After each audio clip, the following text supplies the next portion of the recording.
News24। चुनावी रणनीतिकार से नेता बने प्रशांत किशोर ने दावा किया है कि उन्होंने बिहार के मुख्यमंत्री से कहा है कि शराबबंदी अभियान पूरी तरह विफल रहा है और इसको अहम का विषय बनाए जाने की बजाय इसकी समीक्षा किए जाने की जरूरत है। पूरे राज्य में 2 अक्टूबर से जन सुराज अभियान के तहत अपनी 3500 किलोमीटर की पदयात्रा की तैयारी के लिए चंपारण में मौजूद प्रशांत किशोर ने ये भी कहा कि 13 सितंबर को नीतीश कुमार से मुख्यमंत्री आवास पर उनकी मुलाकात हुई थी और ये सामाजिक और राजनीतिक तौर पर एक शिष्टाचार मुलाकात थी। प्रशांत किशोर ने कहा, नीतीश कुमार बिहार के मुख्यमंत्री हैं। मैं मई से बिहार में काम कर रहा हूं। तब से कई बार मिलने की बात हुई, लेकिन मैं मिल नहीं पाया था, इसलिए शिष्टाचार के नाते मेरी उनसे मुलाकात हुई है।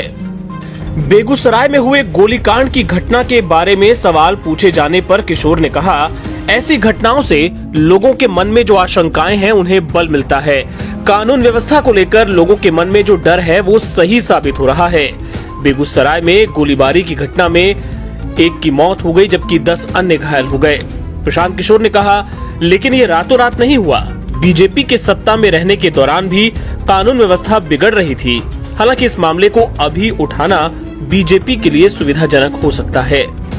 मुख्यमंत्री के सलाहकार रह चुके पीके ने कहा कि बिहार में प्रशासन का एक बड़ा हिस्सा शराबबंदी के खिलाफ अभियान में लगा हुआ है, इसलिए सामान्य प्रशासनिक व्यवस्था पर इसका असर पड़ रहा है और शराबबंदी लागू होने के बाद पिछले कुछ सालों में प्रदेश में कानून व्यवस्था की स्थिति बिगड़ी है।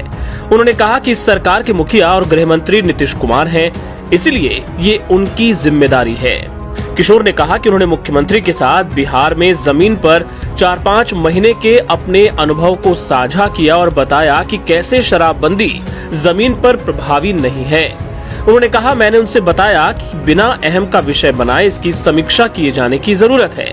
इसके अलावा जनसुराज अभियान के भविष्य और नीतीश कुमार के साथ जाने की अटकलों को लेकर भी प्रशांत किशोर ने जवाब दिया।